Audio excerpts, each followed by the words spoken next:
Welcome, foolish mortals, to another episode of the HitchHiking Host Show. I am your host, your ghost host, Wes Truth.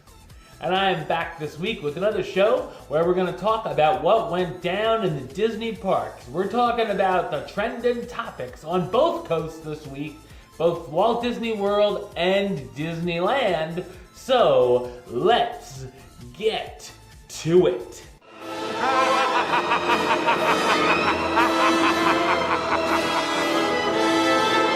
All right, so we're going to start over at Epcot this week because this week kicked off the all-new Epcot International Festival of the Arts, which brings food, world-renowned artists, and Broadway talent to the park for the next 6 weeks.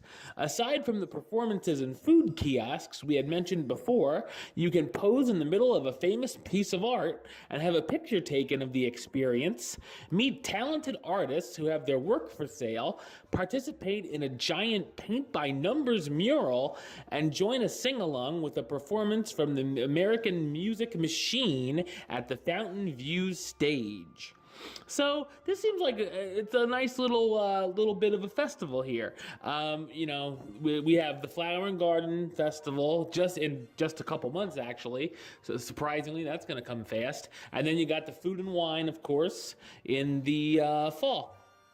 So I think it's nice that pretty much, other than the summer, there's always something going on at Epcot. I like that, because then you have the holidays around the world shortly after the Food and Wine Festival. It's something a little more exciting to bring in, and then they can always have their food kiosks open that way, too. But, I love going around all these different festivals, and certainly if I was in Epcot, the next 6 weeks, I would be checking out the Festival of the Arts. It looks like a lot of fun. It looks like you can do that paint by numbers, which that look, I don't know that I'd be running over there and going, instead of test track, I'll do this, but it's a different experience for those who are there a lot. And one of my friends on Instagram showed she got a Figment shirt, and I was jelly. It's like Figment posed as the Mona Lisa in the picture. I'm just like, oh man, that's awesome. But anyway, so it looks like it would be a lot of fun. I would definitely check this out. If you happen to be going into Epcot, take a look at some of the stuff that's going on at the International Festival of the Arts. Now we're going to park hop over to Disneyland, where some big news hit this week. Earlier this week, the Disneyland Resort confirmed that it will begin to allow guests to start booking and managing digital Fastpass reservations via the resort's official app later this year, a development that's actually been in the works for nearly 2 years. So much like the Magic Bands at Walt Disney World, but this is where it gets a little different. However, fans were stunned to find out that instead of offering free FastPass Plus reservations for guests, Disneyland will charge $10 per person per day of a fee to use the digital service, and they will call it Max Pass. Under this new paid system, guests will only be able to book digital FastPass reservations on the same day as their visit, which means the availability will be different depending on the day. In addition, it's only been confirmed that Max Pass will only be able to be used at 16 attractions. Probably, Disneyland might have more than California Adventure. I was going to say probably 8 and 8, but I would think Disneyland would have a little more.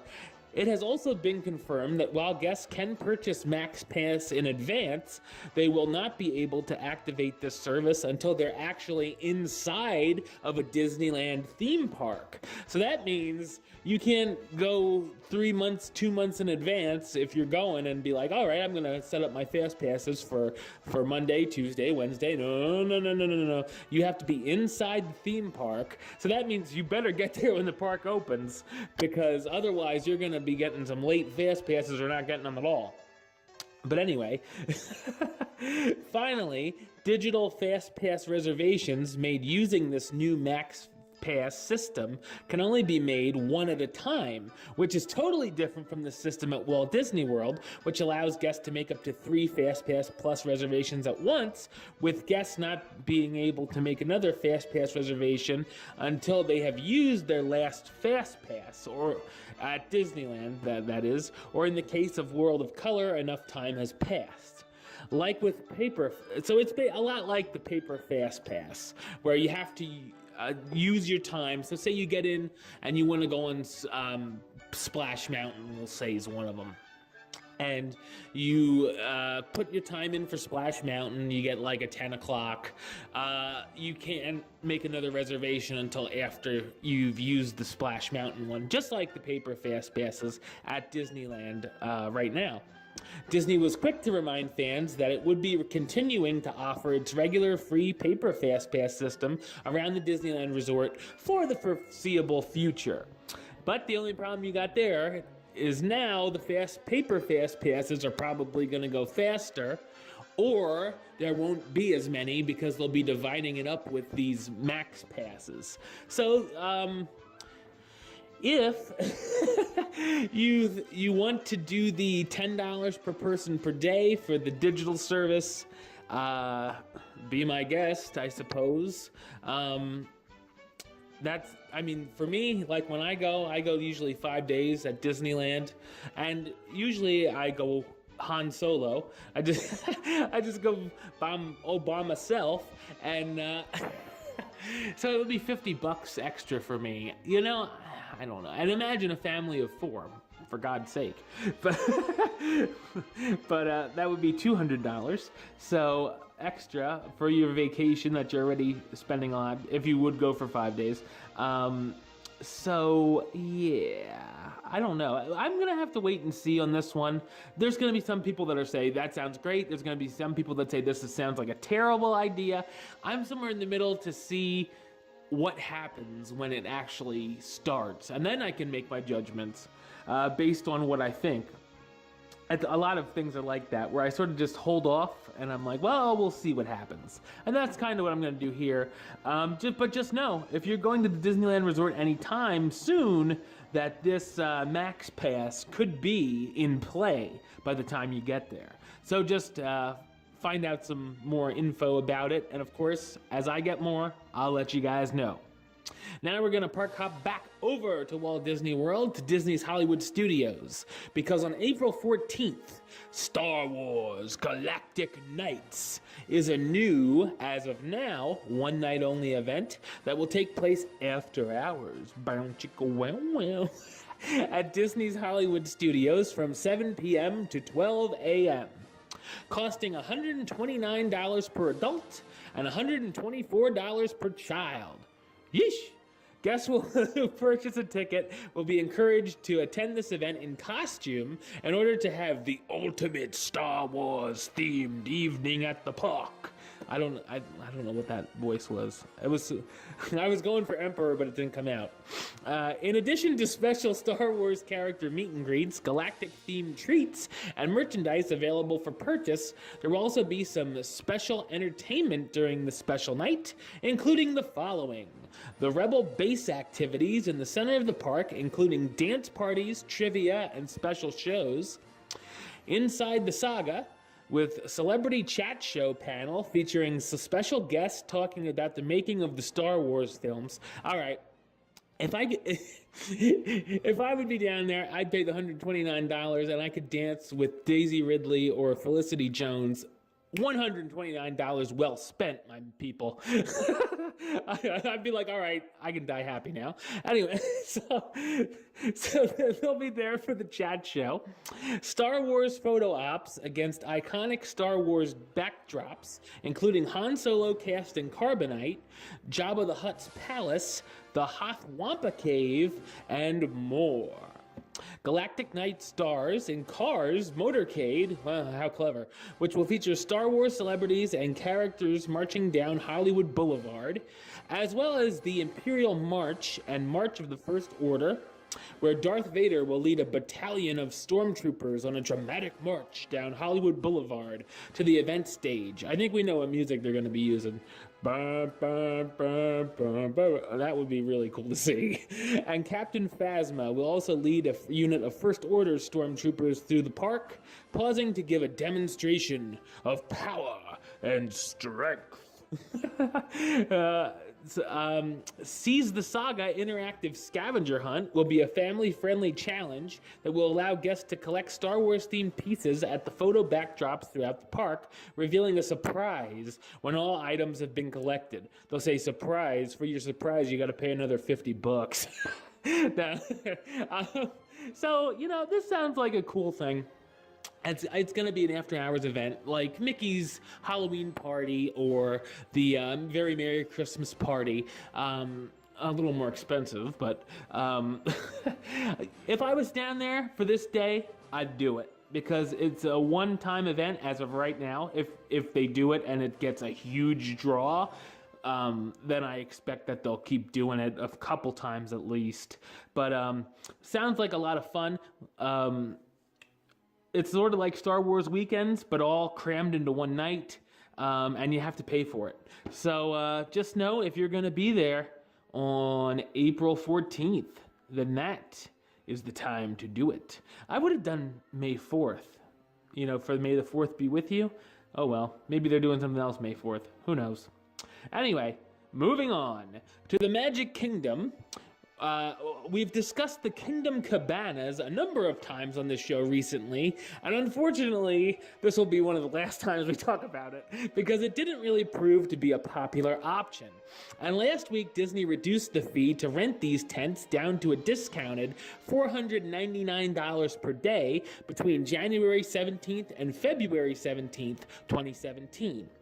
It looks like this upcharge still hasn't connected with guests, and Disney has decided to discontinue the offering after February 17th.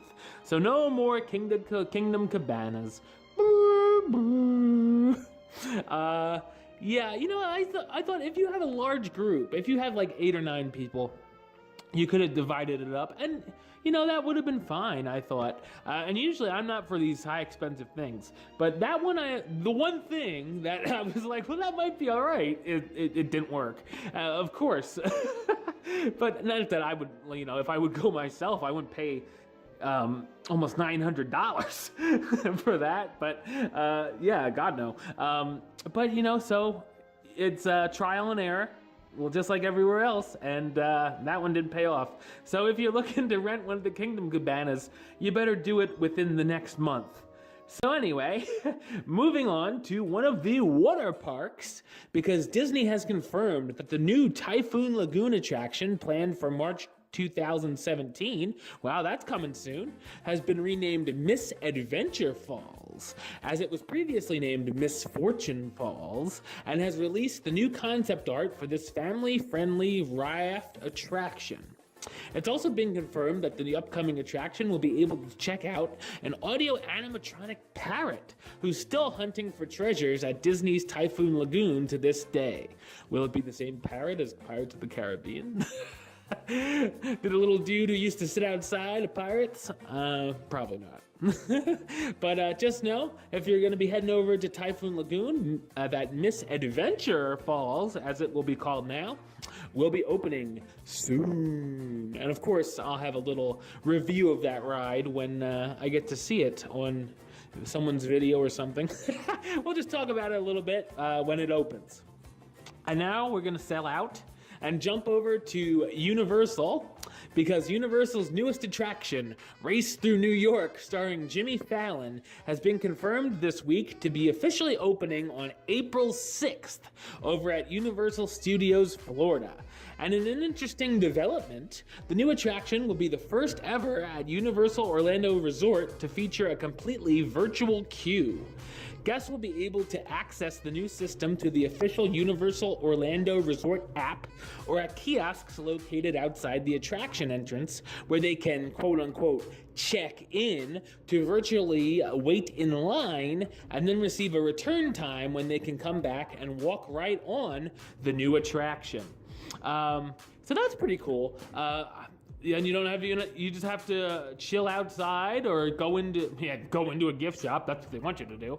And Go on another ride if it's not long of a wait or something, and then you can come back. I like that. I like that idea.